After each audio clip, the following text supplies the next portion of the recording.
in one of the most destructive wildfires in California's history. Nearly 40,000 acres were scorched. That's almost 3 times the size of Manhattan. It killed 29 people, forced 150,000 more to evacuate, and destroyed more than 16,000 structures.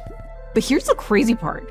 90% of those structures weren't taken out by the fires themselves, but by a handful of embers, which can travel as far as 4 miles under the right wind conditions. Yet somehow in the middle of all this destruction, a few homes always survive, completely untouched, surrounded by nothing but ash. We call them miracle houses.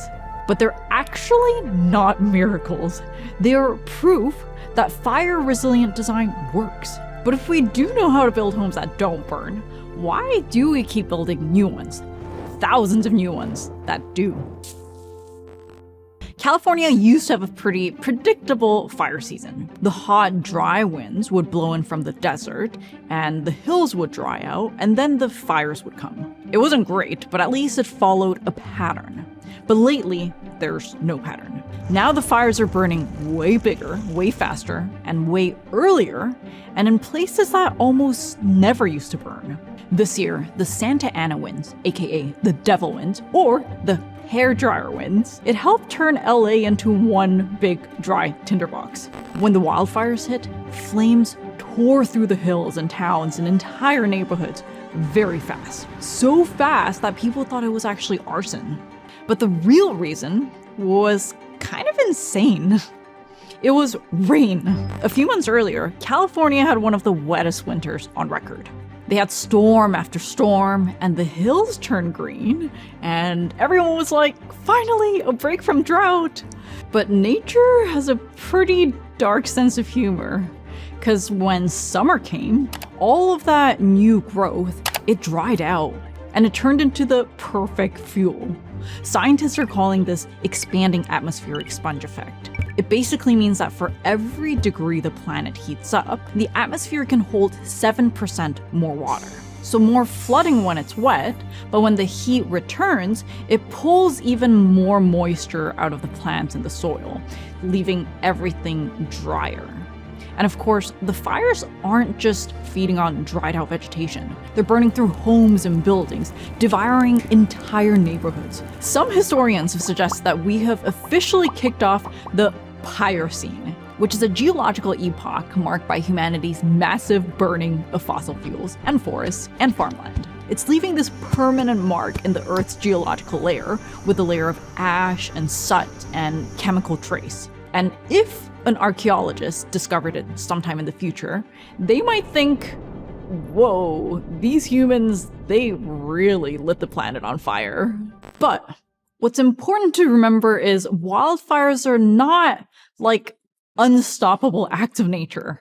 Because when fires get bigger and deadlier, it's not just nature's fault. It's actually ours. Because our homes are designed like tinderboxes. And most of us don't even realize it. Homes typically catch on fire in one of 3 ways: through direct contact with flames, exposure to wind-driven embers, or radiant heat from nearby burning objects. And when homes do burn, it is often blamed on the wildfire. But in reality, the fire is just the spark. It's the way that we build these homes that turns it into a full-on catastrophe. So here are the top culprits, starting with rank from the most overlooked hazards to hidden architectural flaws.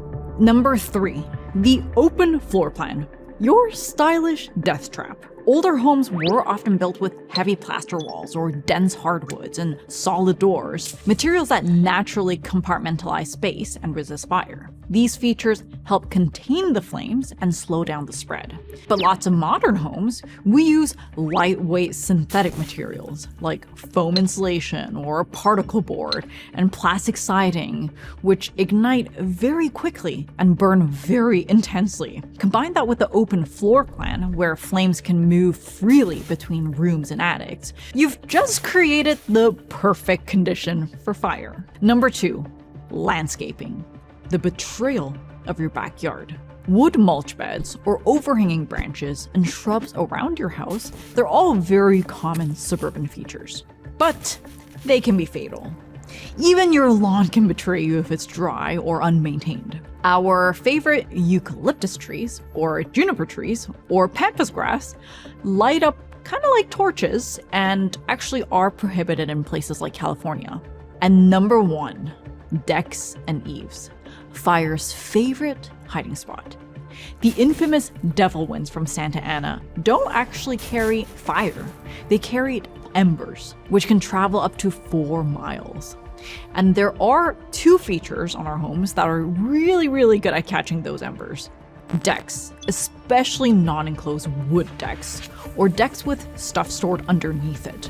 And the number 1 culprit of all house fires are the eaves, which is this edge of the roof, designed for shading and shielding the house from the elements.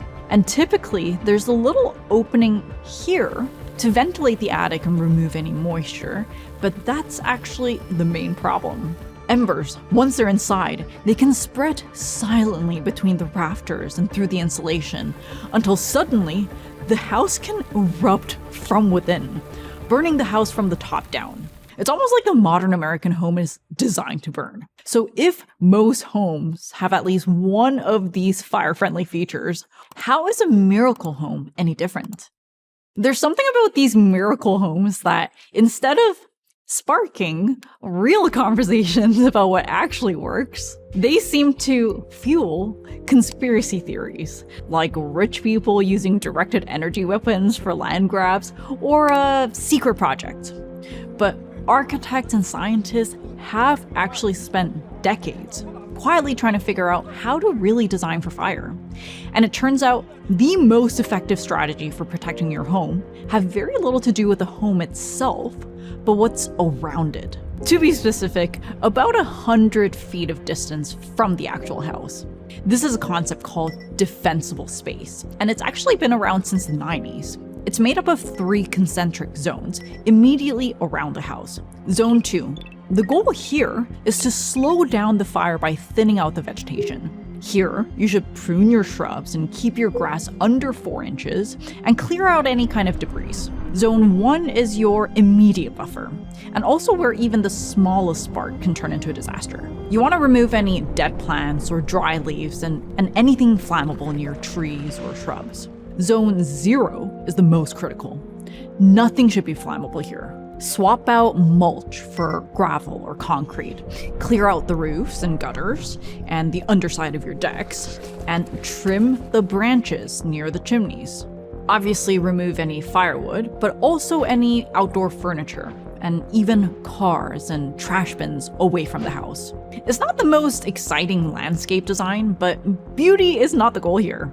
And this actually works on a neighborhood scale too. Because no matter how fireproof your home is, something as simple as a neighbor parking too close, it can still bring it down.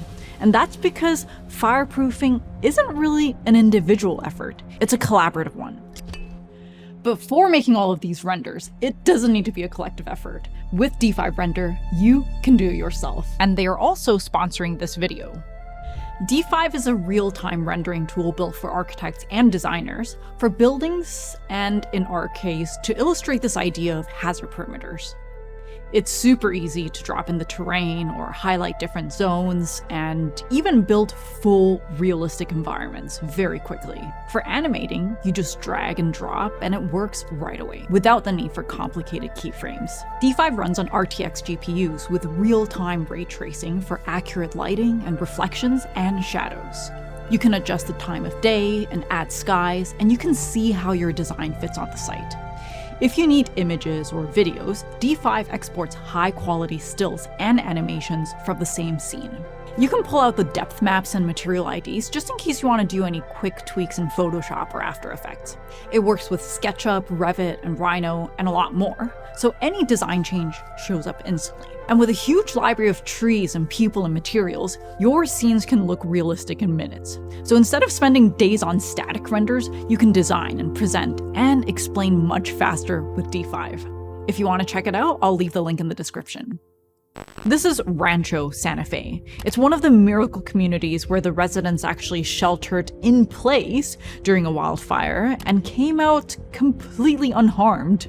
And that's because defensible space wasn't just applied at a lot level, but across the entire neighborhood. Instead of placing a golf course in the center, it's on the edge. And this doubles as a fire break. They have very strict rules like no pine trees in the yards and only tile roofs, and there's even a ban on parking in front of the house to keep fire lanes open. Rancho Santa Fe teaches us two things. First, community efforts are stronger than individual ones. And where we place things like parks can actually stop fires in their tracks. But where we park can burn down an entire neighborhood. And second, we're kind of treating fire like a luxury good, only obtained in the most well-planned, well-organized communities, with residents who can afford to spend millions on their homes. The current strategy to fireproof your home is called home hardening. And the more you pay, the more fireproof you can make your home. But not everyone can afford that. In architecture, and actually in any kind of project management, there's this idea of the classic trade-off triangle. You can have it fast, or cheap, or good, but never all three.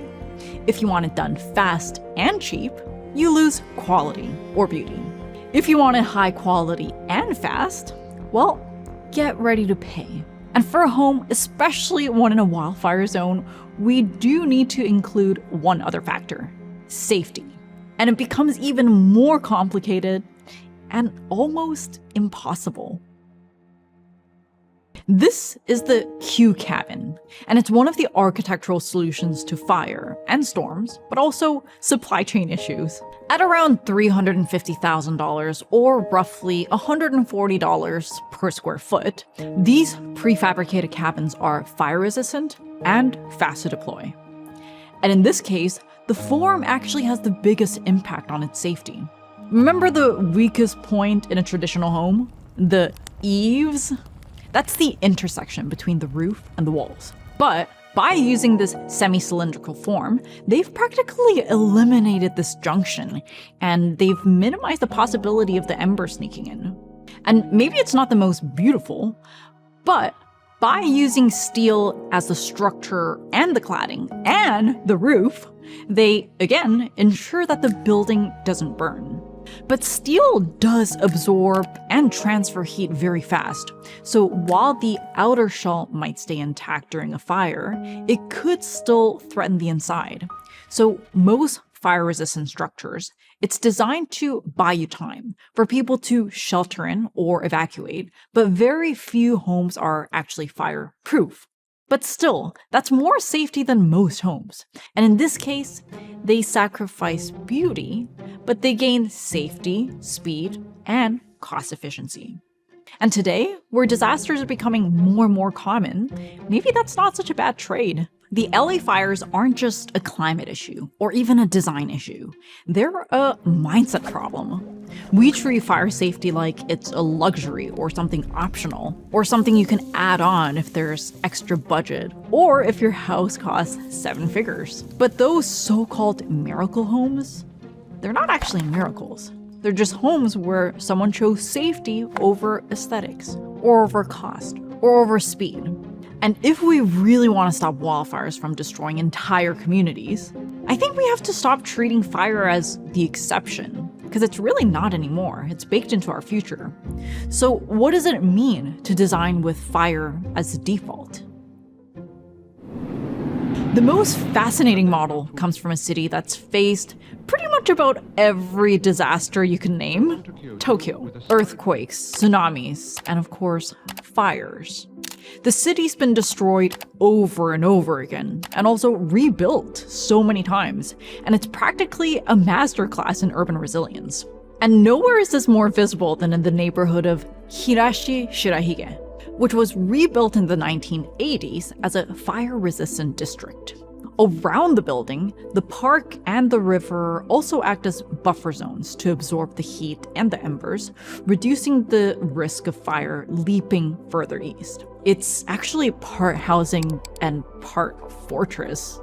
An entire district designed for survival. It is a bit extreme, but I kind of see it as an architectural manifestation of this mindset around natural disasters that's not rare events, but an inevitable thing that could come at any moment. Now, let's come back to LA.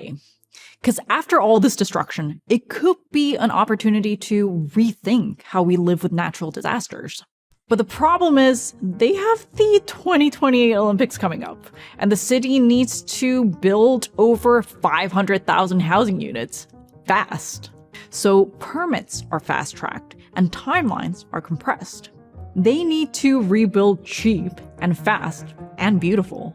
But this actually isn't unique to LA. Our very first instinct after a disaster is to rebuild fast and try to replace the thing that was lost. But what happens with all of this urgency is we end up building the exact same way as before. So what happens when you make the hard, conscious decision to not rebuild immediately? Let's look at Christchurch, New Zealand. In 2011, a 6.3 magnitude earthquake struck just outside the city center. It killed 185 people, injured over 2,000, and it destroyed thousands of buildings. But instead of rushing to restore what was lost, Christchurch made a radically different choice. They paused, and instead, they leaned into the impermanence, using shipping containers and even cardboard to rebuild a pop-up shopping mall and a transitional cathedral. And the result was a kind of pop-up city that's creative and adaptive and full of possibility. And this kind of temporary architecture gave Christchurch time to rethink what the city actually needed, rather than simply recreating what was there before. Kobe, Japan, did something similar, but at a very different scale. After the Great Hanshin earthquake in 1995, the city enacted a 2-year moratorium on construction. No quick permits, no fast-track rebuilds. Instead, they brought together neighborhood councils and really thought about how areas should be rebuilt, and rebuilt in a way that actually fit their needs. They modernized the infrastructure by upgrading the roads and utilities and bridges, and they decided to widen the streets to serve as evacuation routes. And they even redesigned the parks as fire breaks. And in both cases, these cities turned a tragedy into a design reset. And they took a very different approach to rebuilding. That's not just about speed. It's about listening and rethinking, and sometimes waiting, so that what comes after is actually better than what was before. Because the truth is, miracle homes, they don't fall from the sky. Like we discussed today, they're designed with patience and intention and with collective effort. So what do you guys think? How do you think LA should approach the rebuilding? Let me know in the comments. And with that, I'll see you guys in the next video.